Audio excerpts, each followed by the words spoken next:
Hey, hi, how are you? Welcome to my channel. My name is Bonnie and we're going to make some weird cakes on here.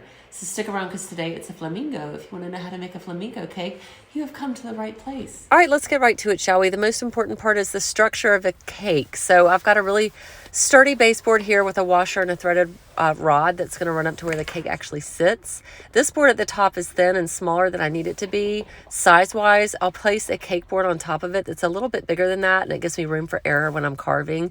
You'll also want to make sure you cover all of this with aluminum tape or something of that sort. I'm also using armature wire here to create the neck of the flamingo, and I'm covering that with the aluminum tape. Makes it a little bit more sturdy too, which is nice.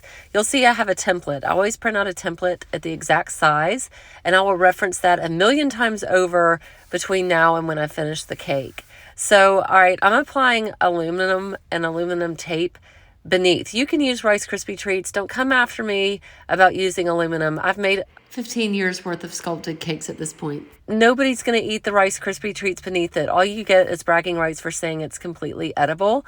Everything I use is food safe, so I'm cool with that. And now comes the modeling chocolate. I make my own modeling chocolate for a few reasons, but mainly because I like to have control over the consistency. I like for mine to be more fluid because I do so much sculpting with it. I like for it to be very soft and pliable, but it also sets really hard and creates a shell around your cake, and it also helps preserve it for a little bit longer. I actually don't put on the cake until 2 days before delivery because they do not go into the refrigerator. So I spend a lot of time starting at the base of this particular cake, sculpting his legs and creating, I love the feel of that. Give me that line in that leg.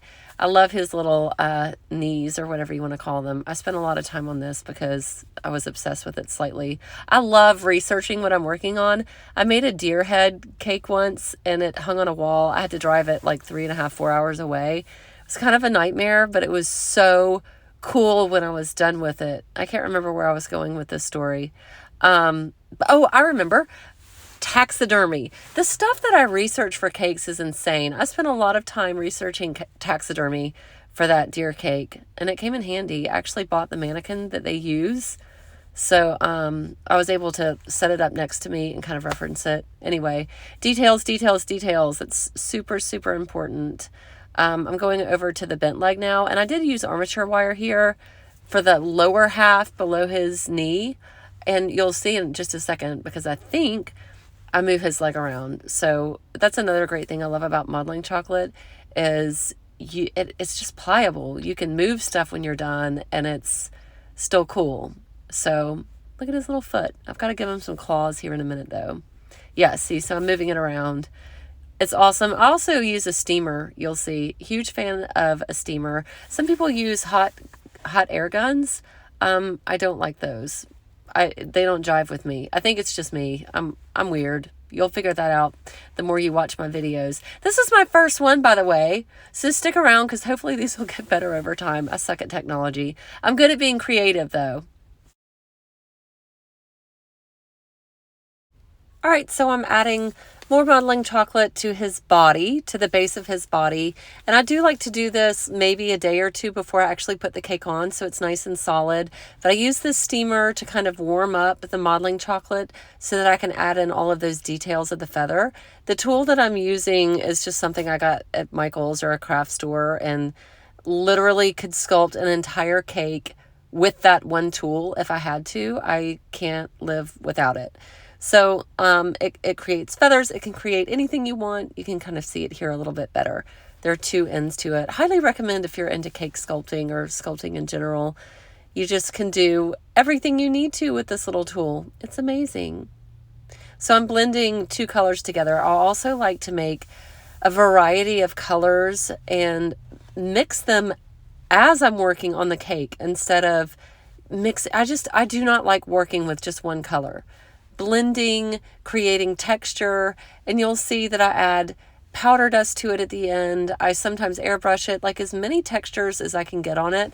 The better I think it looks in the end, the more realistic, which is kind of what I'm going for here.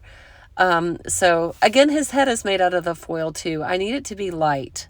That's the most important part. You're working against gravity, so the most that you can do to protect yourself from stuff falling off, the better off you'll be. I like to sleep at night.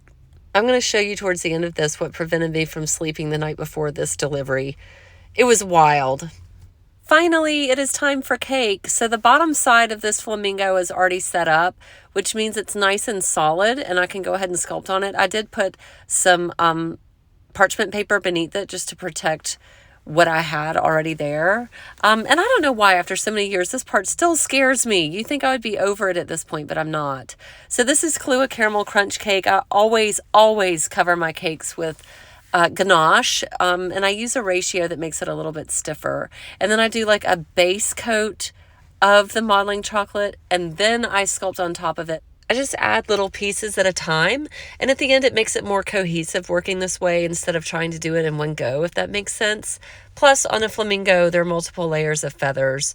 So again, I'm back with my favorite tool, creating as much texture as I can, and you can see the different colors of pink I have in there, and I'm blending multiple colors together. So if I were to have the forethought to show you the different colors of modeling chocolate I had on the table, there were 6 different colors of pink, and I would just take little bits of those and blend them together and shove them on the cake and then sculpt from there.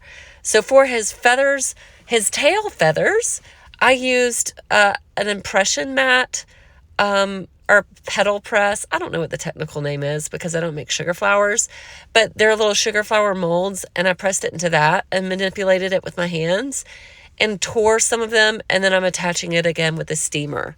This part actually took quite a bit of time, and I'm one of those people who has a hard time knowing when to stop. Like, what is too much? But I think I balanced it out pretty well. So here's what I was talking about. I would take the modeling chocolate and smush it in there real good. I like this part. It was very soothing to me. And then when you pull it out, you can see it's not perfect, which I love imperfection. It should not be perfect, which is why I tear it and pull it and manipulate it and do all the things that I do before I attach it onto the cake. Ah, the finishing touches. This is my favorite part. You know, sometimes I think the main job of a cake artist is to hide all of their mistakes. And a lot of that can be done just in this part of the process. I like to use lots of different colors. All the textures are already there, layers upon layers. And then just for the base to decorate it, it's all brown sugar. I laid some down that looked like sand, regular brown sugar, and then I used some petal dust to give it a green. I wanted a complementary color to the flamingo to make it pop. And in hindsight, I wish I had done a whole lot more at the base of this cake, but it is what it is. Here we are. I think, you know, it served its purpose. And there's this little claws that I finally added on. So he's all coming together. I do like to use piping gel to paint on top of his eyes and his beak and even his legs and claws, just to give it a little bit of a goopy shine. I could have picked a different word, but I do like it to look wet to give him some life. I think that's really important because, again, it's a contrast to the petal dust that I put down. You've got something that's kind of matte against something that's wet. Now you can see what kept me up at night. It is on a threaded rod that's not going to break, but look. Holy cow. That's a lot of movement on a cake that I have to move. And here's the finished product. I think Mr. Flamingo turned out pretty great. I enjoyed making him. Thank you so much for taking the time to watch how to make a flamingo cake. If you have any questions, ask in the comments. Hit the subscribe button because I have lots of plans for this channel. I really would like to be able to bridge the gap to give you more information that you would typically see in a cake making video. You know, like the little parts where they maybe omitted something and you're like, yeah, but how did they do that? Because you can't figure out the rest of the cake without it. So I'm hoping to offer you that. I hope you have a lovely day and thank you so much for spending your time with me. Till next time, bye.